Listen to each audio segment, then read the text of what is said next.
शनिवार की सुबह इजरायल के आम नागरिकों पर अनप्रोवोक्ड आतंकी हमला किया गया और शायद 50 वर्षों में यह सबसे खराब सुरक्षा संकट पैदा हुआ है इजरायल पे, जब आतंकियों ने जो हमास ग्रुप से थे मोटरसाइकिल, पिकअप ट्रक, नाव, पैराग्लाइडर और हजारों की तादाद में रॉकेट का उपयोग करते हुए एक समन्वित आतंकी हमला इजरायल पर कर दिया। इजरायली शहरों में घुसपैठ करना, सैन्य ठिकानों पर हमला करना और सैनिकों और निहत्थे नागरिकों को भी मारना और बंधक बनाना। रूह कंपाने वाली ऐसी कई वीडियो सामने आई हैं। इजरायली महिलाओं को, बच्चों को और बुजुर्ग नागरिकों को भी बख्शा नहीं गया इनके द्वारा। भारत, फ्रांस, यूके, यूएसए, ज्यादातर सभ्य लोकतांत्रिक देशों ने एक स्वर में इस हमले की निंदा की है और अपना समर्थन इजरायल के साथ जताया है। पर इस कठिन घड़ी में भी इजरायल एक संदेश दे रहा है और भारत के कुछ लोगों को, कुछ राजनीतिक लोगों को इस संदेश को देखना भी चाहिए और समझना भी चाहिए। यह है इजरायल के विपक्ष के सबसे बड़े नेता, मतलब वहां के लीडर ऑफ ऑपोजिशन यार लैपिड। इनकी पार्टी जो है वो सबसे बड़ी विपक्षी दल है, जैसे हमारे यहां कांग्रेस पार्टी है।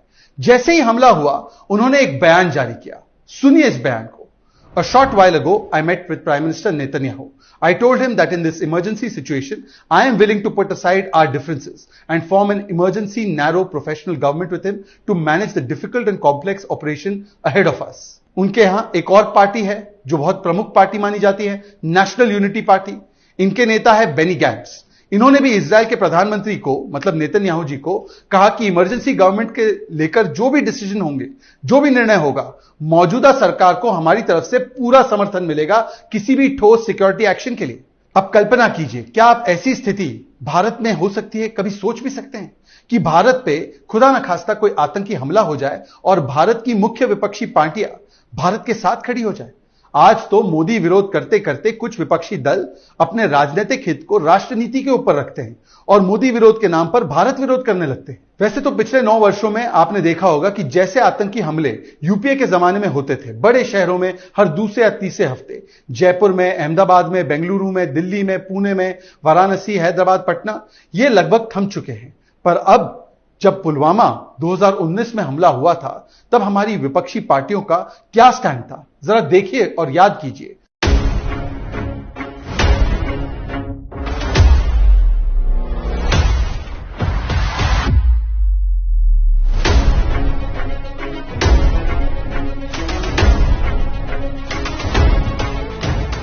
पर जब पुलवामा में 2019 में हमला हुआ तो याद कीजिए कि विपक्षी पार्टियों का क्या स्टैंड था। मैं आपको याद दिलवाता हूं। कांग्रेस के रणदीप सुरजेवाला कद्दावर नेता है, प्रथम परिवार के करीबी माने जाते हैं। पुलवामा के विषय में उन्होंने कहा कि यह होम ग्रोन टेररिस्ट, मतलब किसी घर के आतंकी नहीं किया है। और उन्होंने सवाल भी यह उठाए कि यह आरडीएक्स कहां से आया, इसका मतलब क्या था। सीधे सीधे उसने पाकिस्तान को क्लीन चिट दी और कहा कि यह होम ग्रोन टेररिस्ट है, मतलब कि यह पाकिस्तान प्रायोजित आतंकवादी नहीं है, बल्कि भारत की ही कोई कमी है जिसके कारण कोई व्यक्ति मजबूर होकर आतंकी बन गया। केवल रणदीप सुरजेवाला नहीं, अधीर रंजन चौधरी जो कांग्रेस के बड़े नेता है लोकसभा में, उन्होंने भी सवाल उठाए। पुलवामा के असली कल्प्रिट्स कौन है, मुजरिम कौन है, यह सवाल उन्होंने खड़ा किया। मतलब फिर से एक बार पाकिस्तान को क्लीन चिट दी गई और भारत की एजेंसियों पर, भारत के सुरक्षा कर्मियों पर ही सवाल खड़ा कर दिया गया। राहुल गांधी तो इनसे एक कदम आगे बढ़कर पुलवामा को कार बॉम्ब अटैक कहने लगे। उन्होंने तो विदेशी धरती पर जाकर इसे टेरर अटैक मानने से ही इनकार कर दिया। समाजवादी पार्टी के एक नेता है राम गोपाल यादव, अखिलेश यादव जी के परिवार से ही है। उन्होंने कहा पुलवामा को तो वोट्स के लिए करवाया गया। अब सोचिए, क्या पुलवामा इलेक्शन से पहले भारत की सुरक्षा एजेंसियों ने ही करवाया? और 40 से अधिक जो हमारे जवान शहीद हुए, वो जानबूझकर शहीद करवाए गए एक चुनाव के लिए। टीएमसी की ममता बनर्जी ने कहा कि पुलवामा स्टेज्ड यानी फेक था, मतलब फिर से एक बार पाकिस्तान को क्लीन चिट देने का काम। आरजेडी के एक नेता है भाई वीरेंद्र, उन्होंने तो कह दिया कि पुलवामा ही नहीं, पुंछ में जो आतंकी हमला हुआ वो भी भारत सरकार की ही साजिश थी। और इससे पहले आपको याद ही होगा 26/11 हो या समझौता ब्लास्ट हो, किस प्रकार से बार बार पाकिस्तान को क्लीन चिट देने का काम कांग्रेस के नेताओं ने किया, चाहे वो दिग्विजय सिंह हो, चाहे वो अन्य नेता हो। ये नैरेटिव गढ़ के कि ये हमले जो थे वो पाकिस्तान ने नहीं बल्कि हिंदू टेररिस्ट ने करवाए थे। राहुल गांधी ने तो एक यूनाइटेड स्टेट्स के एम्बेसडर को कह दिया कि लश्कर-ए-तौयबा और जैश-ए-मोहम्मद से ज्यादा खतरनाक हिंदू संगठन होते हैं। और ये सारी बातें विकीलीक्स के सामने आ चुकी थी।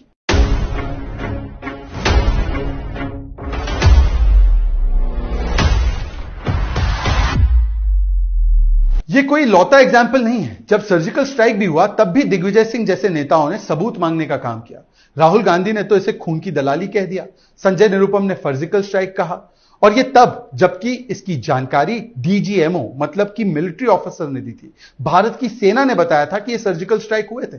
अब कल्पना कीजिए, जब ओसामा बिन लादेन मारा गया तो उसकी घोषणा यूनाइटेड स्टेट्स के प्रेसिडेंट ओबामा ने की थी, किसी सैन्य व्यक्ति ने नहीं की थी, किसी अमेरिका की सैन्य शक्ति ने नहीं की थी, एक राष्ट्रपति ने की थी। फिर भी वहां के विपक्ष ने कोई सवाल खड़े नहीं किए। और यहां पर जब सर्जिकल स्ट्राइक को अनाउंस डीजीएमओ ने किया, भारत की सेना ने किया, तब भी भारत की सेना पर कई तरीके के सवाल खड़े किए गए।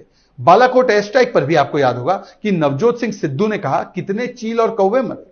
डोकलाम के समय जब भारत की सेना चीनी सेना के साथ आंख से आंख मिलाकर खड़ी थी, तब राहुल गांधी चुपके चुपके चीनी प्रतिनिधियों से मिल रहे थे। और गलवान के समय पर भी कांग्रेस का किस प्रकार का नैरेटिव रहा, सेना के मनोबल पर चोट करने वाला, वो आपको आज याद होगा।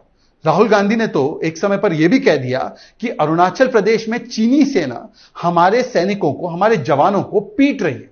सुनिए वो बयान। जो हमारे जवानों को अरुणाचल प्रदेश में पीट रहे हैं, जो हमारे जवानों को अरुणाचल प्रदेश में पीट रहे हैं, मैंने कहा हिंदुस्तान की प्रेस मुझसे इनके बारे में एक सवाल नहीं पूछेगी।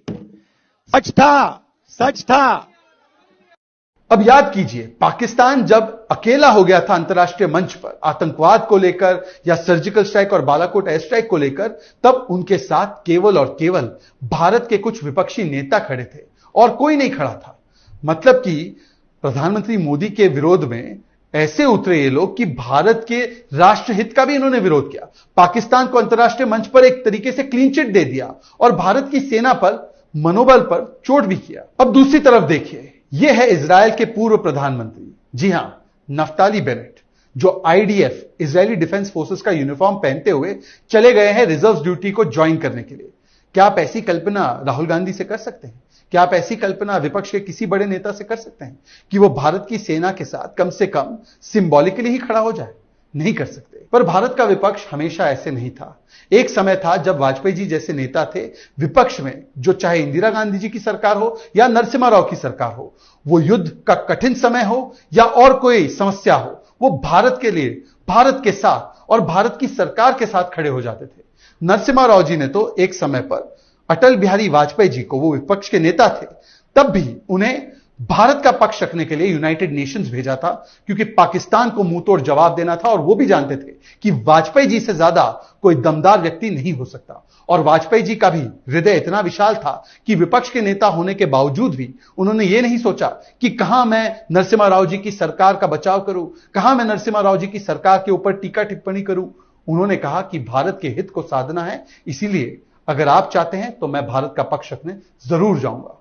यह इसलिए संभव था क्योंकि वाजपेयी जी जैसे जो लोग थे, जब वो विपक्ष में थे, तो आज इजराइल के विपक्ष की तरह उनके लिए देश हित बड़ा था, ना कि दल हित। उनके लिए राष्ट्र नीति बड़ी थी, ना कि राजनीति। परंतु भारत का आज का विपक्ष ऐसा है कि उनके लिए मोदी विरोध इतना बड़ा है कि मोदी विरोध करते करते, मोदी जी से घृणा करते करते, भारत के विरोध में और भारत से घृणा करना, यह उनकी आदत बन चुकी है। आज के लिए बस इतना ही। अगले हफ्ते हम फिर मिलेंगे। देखते रहिए भारत की बात, मेरे यानी शहजाद पूनावाला के साथ, कैपिटल टीवी पर। आगे के वीडियोस के लिए भी इसे लाइक करिए, शेयर कीजिए।